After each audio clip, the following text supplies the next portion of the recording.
오늘은 예배는 구속사의 주제라는 제목으로 좀 나누고자 합니다. 여러분, 예배는 아주 중요해요. 성경 전체가 예배를 강조하고 또 개인의 운명이 예배에 의해서 결정되기 때문이에요. 그래서 예배는 중요합니다. 왜냐하면은 예배가 영혼 세계와 구속사의 주제이기 때문에 그 영원전 인간이 창조되기 전에는 무엇이 존재했을까 궁금해하잖아요. 그것은 삼위 하나님과 천사들입니다. 그럼 천사들은 무엇을 하고 있었을까 또 질문할 수 있어요. 우리 느헤미야 9장 6절 오직 주는 여호와시라 하늘과 하늘들의 하늘과 이룰 성신과 땅과 땅 위의 만물과 바다와 그 가운데 모든 것을 지으시고 다 보존하시오니 모든 천군이 주께 경배하나이다. 여기서 경배는 예배입니다. 그러니까 영원 전부터 계속되고 있는 것은 하나님에 대한 경배, 즉 예배예요. 그러니까 아담과 하와가 창조되었을 때 그들은 동산에서 하나님과 동행하며 대화를 나누면서 예배를 했어요. 그런데 하와가 사단을 섬기기로 또 아담은 하와를 섬기기로 했을 때 죄가 그런 아름다운 장소에 침투해 들어온 겁니다. 그들이 하나님 섬기기를 그만두자 그들은 곧 타락하게 된 겁니다. 우리 창세기 4장에서 가인과 아벨의 때 이르러 사람들 가운데 예배하는 방법이 나누게 됩니다. 우리 창세기 4장 4절 아벨은 자기도 양의 첫 새끼와 그 기름으로 드렸더니 여호와께서 아벨과 그의 제물은 받으셨으나 아벨은 하나님께 연락되는 예배를 했고 우리 창세기 4장 5절 가인과 그의 제물은 받지 아니하신지라 가인은 하나님께서 연락치 않으시는 예배를 했던 겁니다. 그러니까 족장들은 하나님께 합당한 예배를 했을 때는 축복받았어요. 하지만 합당치 않은 예배를 했을 때는 징계받았잖아요. 그러니까 이스라엘 민족이 출애굽 후 시내 광야에서 한 세대가 완전히 죽을 때까지 40년 동안 방랑생활을 했습니다. 그 세대는 하나님께 합당한 예배를 하지 못했기 때문에 약속의 땅에 들어가지 못하고 죽었어요. 우리 민수기 14장 21, 23절 볼까요? 내 영광과 애굽과 광야에 행한 내 이적을 보고서도 이같이 10번이나 나를 시험하고 내 목소리를 청종하지 아니한 그 사람들은 내가 그들의 조상들에게 맹세한 땅을 결단코 보지 못할 것이요 또 나를 멸시하는 사람은 한 사람도 그것을 보지 못하리라. 모세도 하나님께 합당한 예배를 하지 못해 약속의 땅에 들어가지 못했잖아요. 그러니까 이스라엘 민족이 약속의 땅에 들어가 하나님이 원하는 대로 예배를 했을 때 축복받았어요.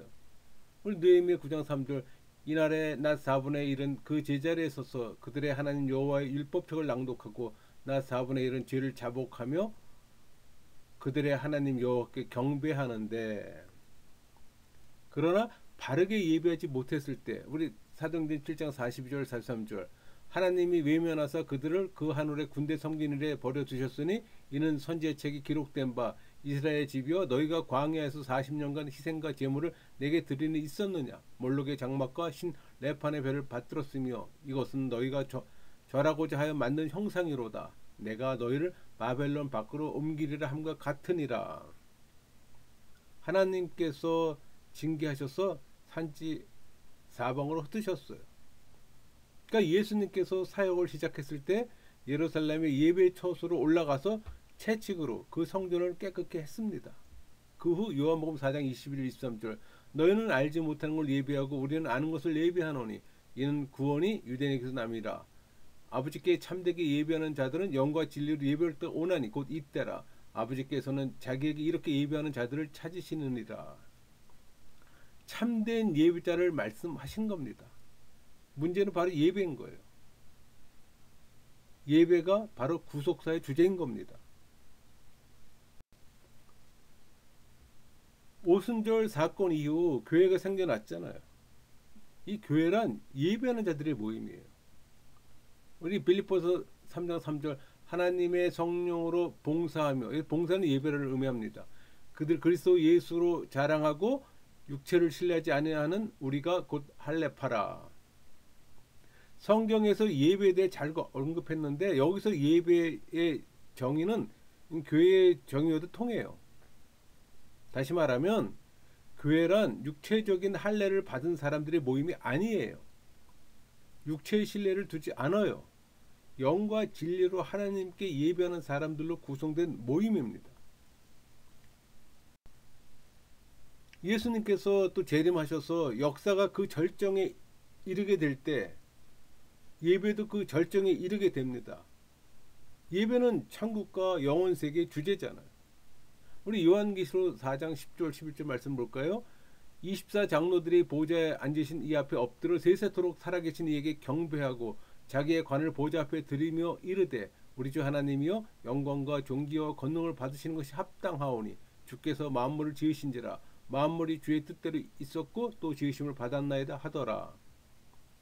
그러니까 참되시고 영화로우신 하나님께 예배하는 것이 영원 세계와 구속사의 주제예요. 우리도 예배를 하게 될 것이며 우리의 운명 때문에도 하나님께 예배해야 합니다. 그러니까 지옥에 떨어진 경우에나 뭐 예배가 필요 없다고 말할 수 있기 때문에 예배는 중요한 거예요. 또 예수님께서도 예배할 걸 명령하셨어요. 우리 마태복음 4장 10절 이에 예수께서 말씀하시되 사탄아 물러가라 기록됐을 때 주 너희 하나님께 경배하고 다만 그를 섬기라 하였느니라 이렇게 말씀하셨잖아요. 이 말씀은 직접적으로는 사단에게 하신 말씀이지만 모든 피조물에게 적용되는 말씀이에요. 만물들이 하나님께 예배할 책임이 있어요. 여러분은 삶의 방법으로 하나님께 예배합니까? 신앙인은 예배의 삶을 살아야 합니다. 주일 예배가 지루하다면 성가대 잘못도 아니고 여러분이 정신이 흐트러졌어도 아니에요. 예배를 하려고 해도 예배를 할 수 없다면 6일 동안에 여러분이 예배의 삶을 살지 않았기 때문입니다. 예배는 일주일에 한 번 해서는 안 됩니다. 그리스도인의 삶 자체가 예배여야 하는 거예요. 그리스도인이 일주일에 한 번 예배로 모일 때 참된 찬양과 마음의 예배가 터져 나와야 하는 겁니다. 한 주간 즐거운 예배의 삶이 있을 때 그런 개인 예배는 기쁨으로 모인 사람들의 회중 속에서 더 풍부해져요. 그렇게 되면 예배는 더욱더 영광스러운 것이 되는 겁니다.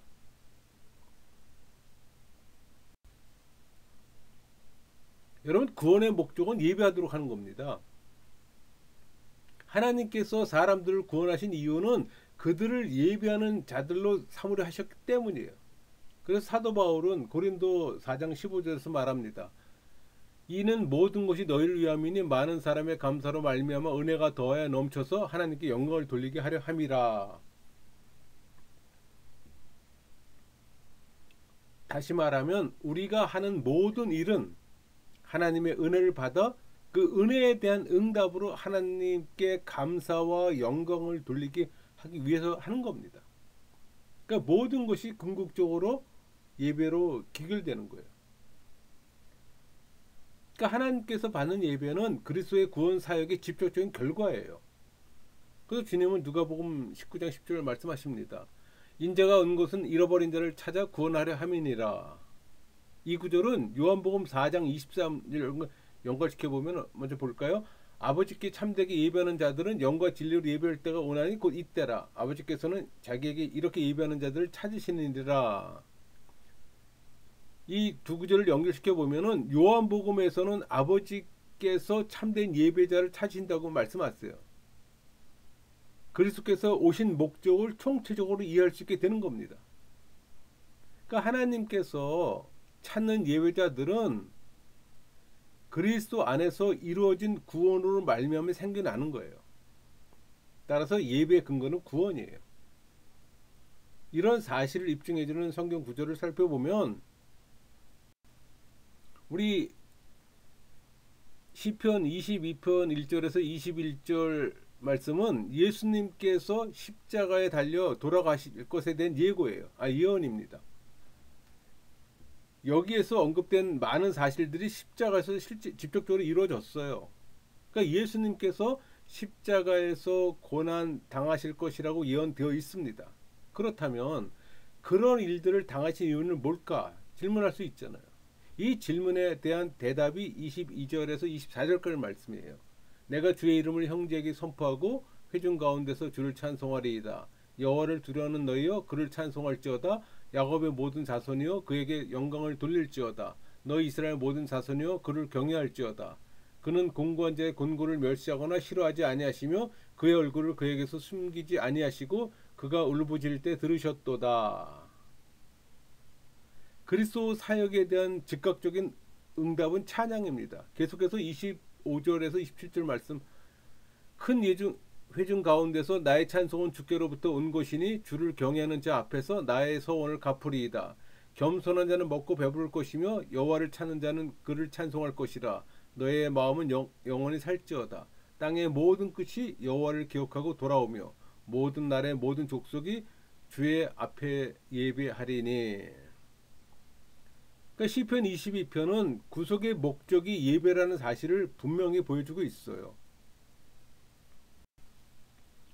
여러분, 예배 근거는 구원이라는 진리는 다음과 같은 사실에서도 실증됩니다. 우리 출애굽기 19장 7절 8절, 모세가 내려와서 백성의 장로들을 불러 여호와께서 자기에게 명령하신 그 모든 말씀을 그들 앞에 진술하니 백성이 일제히 응답하여 이르되 여호와께서 명령하신 대로 우리가 다 행하리이다. 모세가 백성의 말을 여호와께 전하매. 이 구절이 역사상 가장 자원하는 순종의 마음을 보여주는 예예요. 그러나 하나님께서는 이것을 잠시도 믿지 않으셨어요. 하나님께서는 그들이 율법을 지키는 것이나 그들 자신의 의로움을 근거로 해서 하나님께 나올 수 없다는 사실을 알고 계셨어요. 그러므로 출애굽기 20장 1절에서 17절에서 그 십계명을 주시고는 22절에서 26절에서는 은혜의 규정을 마련하셨어요. 우리 22절에서 26절까지 볼까요? 여호와께서 모세에게 이르시되 너는 이스라엘 자손에게 이같이 이르리라. 내가 하늘로부터 너희에게 말하는 것을 너희 스스로 보았으니 너희는 나를 비교해서 은으로나 금으로나 너희를 위하여 신상을 만들지 말고 내게 토담을 쌓고 그 위에 내 양과 소로 내 번제와 화목제를 드리라. 내가 내 이름을 기념하게 하는 모든 곳에서 내게 임하여 복을 주리라.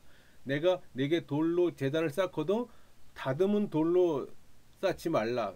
그것은 정으로 그것을 쪼면 부정하게 함이니라. 너는 층계로 내 계단에 오르지 말라. 내 하체가 그 위에 드러날까 함이니라. 여기서 말하는 바는 뭘까? 이렇게 질문할 수 있어요. 그거는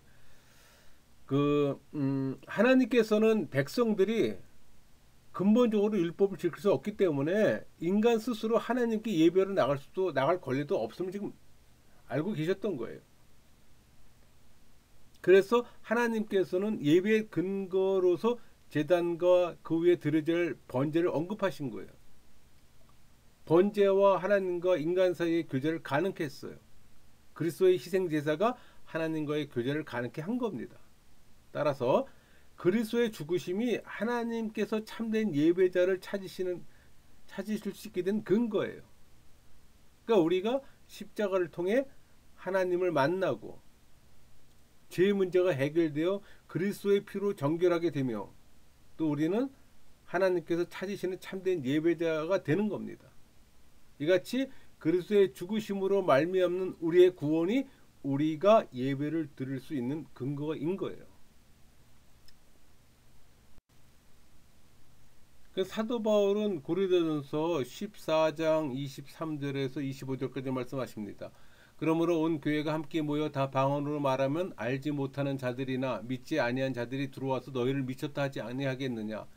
그러나 다 예언을 하면 믿지 아니한 자들이나 알지 못하는 자들이 들어와서 모든 사람에게 책망을 들으며 모든 사람에게 판단을 받고 그 마음의 숨은 일들이 드러나게 되므로 엎드려 하나님께 경배하며 하나님이 참으로 너희 가운데 계신다 전파하리라. 그러니까 여러분이 정말로 어떤 사람의 마음의 문을 열고 싶다면 방언으로 말하지 마세요. 그를 견책할 수 있는, 알아들을 수 있는 말을 하세요. 일단 그가 판단을 받고 마음의 심판을 받아 어느 지점에 이르면 그는 거기에 반응을 보이게 됩니다. 그러니까 이 구절에서 사도 바울이 그 사람이 회심하게 되었다는 걸 지금 말하고 있다고 생각하는 거예요. 구원받은 사실에 대한 최초의 반응은 예배입니다. 따라서 구원이 예배의 근거이며 기초인 거예요. 여러분, 기독교의 예배는 단순히 기독교화된 유대교 의식일까요? 만약 예수님께서 오늘날의 기독교의 모습을 보신다면 현재 교회에서 행해지는 기독교 예배에 대해서 어떻게 말씀하실지 궁금해요. 오늘날의 기독교는 구별된 예배 처소를 강조합니다. 그 건물을 하나님의 집이라고 잘못 부르고 있어요. 그러니까 유대인에게는 하나님께 번제를 드리는 제단이 있었어요. 기독교에서는 화려한 건물 내에 제단을 세워놓고 그 앞에서 촛불을 켜놓고 분향을 합니다. 이런 변형된 유대교는 모든 사실들이 신약의 가르침과 절대적으로 위배됩니다. 오늘날의 예배 모습을 예수님께서 오셔서 보신다고 한번 생각해 보세요. 주님 당시의 유대교 예배와 비슷한 오늘의 모든 의식적인 예배를 정죄할 겁니다. 그러니까 예수님께서는 이런 형태의 예배를 정죄하고 요한복음 4장 23절 하나님께서 참되게 예배하는 자들은 영과 진리로 예배할 때가 오나니 곧 이때라 아버지께서는 자기에게 이렇게 예배하는 자를 찾으시느니라. 영과 진리로 하나님께 예배하는 사람들의 참된 예배만을 받으실 겁니다.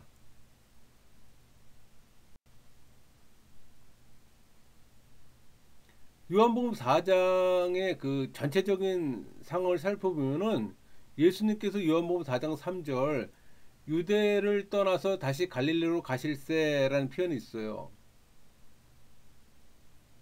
근데 이 4절은 예수님께서 사마리아를 지나셔야 가셔야 한다고 지금 말합니다. 그 이유가 뭘까요? 예수님께서는 어떤 여인을 만나야 되는 이 하나님의 뜻을 받들어야 했기 때문에 하나님께서는 그 여인을 참된 예배자로 삼으려고 했어요. 그러니까 예수님을 유대에서 갈릴리로 가는 정사적인 노종을 벗어나게 해 사마리아로 거쳐서 가도록 보내신 겁니다. 그 당시 유대인들은 사마리아 지역을 직접 관통하지 않았어요. 요단강을 건너서 베레아 지방을 통해서 다시 요단강을 건너서 갈릴리로 갔습니다. 근데 예수님이 그 코스를 가지 않고 직접 사마리아를 관통하신 거예요. 예수님께서는 그 다음에 갈릴리로 가셔서 한 유대인을 만나셨잖아요. 그러니까 하나님께서 주선하셔서 예수님과 사마리아 여인이 만나는 기사가 5절에서 15절까지 언급을 합니다. 이 여인의 이런 대답이 하나님께서 비유에서 사용하셨듯이 비유를 써서 답한 것인지 아니면 아직도 깊은 뜻을 모르고 문자적으로 물을 달라고 답한 것인지 분명하지는 않아요. 그러나 이 여인이 예수님께서 말씀하시는 것이 물질적인 물 이상의 것임을 알고 있었던 겁니다. 도대체 어떤 물이 영생을 가져다 줄 수 있을까?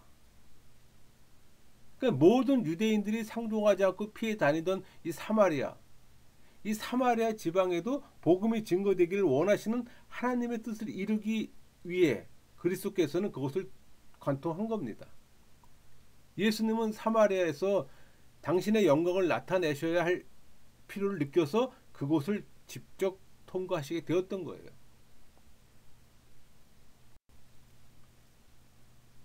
계속해서 그 16절에서 이르시되 가서 내 남편을 불러오라. 예수님은 그녀에게 생수를 줄 수 없게 만든 바로 그 문제 핵심을 찌르셨어요. 어떻게 예수님께서 이 문제를 꺼내셨는가를 보세요. 이르시되 네가 가서 내 남편을 불러오라. 여자가 대답하여 이르되 나는 남편이 없나이다. 예수께서 이르시되 네가 남편이 없다는 말이 옳도다. 너에게 남편 다수 있었고 지금 있는 자도 내 남편이 아니니 네 말이 참되도다. 그녀가 무엇을 보고 예수님께서 선지자인 줄 알게 되었을까 궁금해할 수 있어요. 거기에는 세 가지 이유가 있어요. 하나가 그 여인은 예수님께서 어떤 초자연적인 진리를 말씀하고 계심을 알았기 때문이에요. 15절에 여자가 이르되 주여 그런 물을 내게 주사 목마르지 않고 또 여기 물길로 오지도 않게 하옵소서. 예수님께서 말하는 것을 보면 사마리아 여인이 물을 염두에 두고 말하는 듯 하지만 그녀가 예수님께서 영적인 것을 말씀한다는 사실을 어느 정도는 알고 있었기에 예수님을 선지자로 보게 되었다고 생각합니다. 둘째가 예수님께서 문제 전골 찌르시고 그녀의 죄를 들춰내셨기 때문이에요. 또 하나는 예수님께서 하나님만이 드러내실 수 있는 은밀한 일을 알고 계시므로 이 사마리아 여인은 예수님께서 영적인 실체를 말씀하시며 죄를 다루고 또 하나님만이 하실 수 있는 일들을 통찰하시는 분으로 보았던 거예요. 그 여인이 자기가 말씀하고 있는 분이 분명히 선지자라는 사실을 알았다면 20절은 그녀의 삶에 대한 반응이에요. 우리 조상들은 이 산에서 예배하였는데 당신들의 말은 예배할 곳이 예루살렘에 있다 하더이다. 이제 깨닫고 보니 내 인생을 바로잡아야겠습니다. 이제 예배를 하고 싶습니다. 그러나 어디서 예배를 해야 될지 모르겠습니다. 사람들은 뭐 그리심산으로 올라가라고 말하고 또 당신들의 말은 유대인들은 뭐 예루살렘으로 내려가서 예배하라고 합니다. 제가 어디로 가서 예배를 해야 할까요? 이런 뜻이에요. 따라서 예수님께서는 21절에서 24절 말씀을 볼까요? 예수께서 이르시되 여자여 내 말을 믿으라. 이 산에서도 말고 예루살렘에서도 말고 너희가 하나님께 예배할 때가 이르리라. 너희는 알지 못하는 걸 예배하고 우리는 아는 것을 예배하노니 이는 구원이 유대인에게서 남이라. 아버지께 참되게 예배하는 자들은 영과 진리로 예배할 때가 오나니 곧 잇따라 아버지께서는 자기에게 이렇게 예배하는 자들을 찾으시니라. 하나님의 영이시니 예배하는 자가 영과 진리로 예배할지니라. 이 말씀을 좀 다르게 표현해 보면은 여자여 잠시 내 말을 들어라. 이 산으로 올라오거나 예루살렘으로 내려갈 것이 없다. 예배는 장소가 문제가 아니라 중요한 것은 내가 영과 진리로 예배를 해야 한다는 것이다 라는 표현이에요. 근본적인 걸 지금 말씀하고 계신 겁니다. 우리 요한복음 4장 20절에서 24절까지 말씀은 참된 예배에 대한 배경이에요. 그러니까 아마 사마리아 여인은 아마도 자신의 죄에 대해 깊은 자책감을 갖게 되었을 겁니다. 그녀의 양심은 찔림을 받았고 또 영혼도 찔림을 받았어요. 깨우침을 받았다는 얘기입니다. 따라서 죄의 문제를 해결하고 싶었지만 어디로 가야 하는지를 몰랐어요. 그 당시의 사람들처럼 그녀도 예배는 정해진 장소와 시간에 드려야 하는 것이라고 믿었어요. 다만 그녀가 모르는 것은 어디로 가서 예배를 해야 하는가를 하는 겁니다. 그러므로 예수님께서는 이 문제에 대해 놀라운 방안을 제시함으로 대답하신 거예요. 예배는 중요해요. 그 이유는 예배가 영혼 세계와 구속사의 주제이기 때문입니다. 말씀을 마치겠습니다.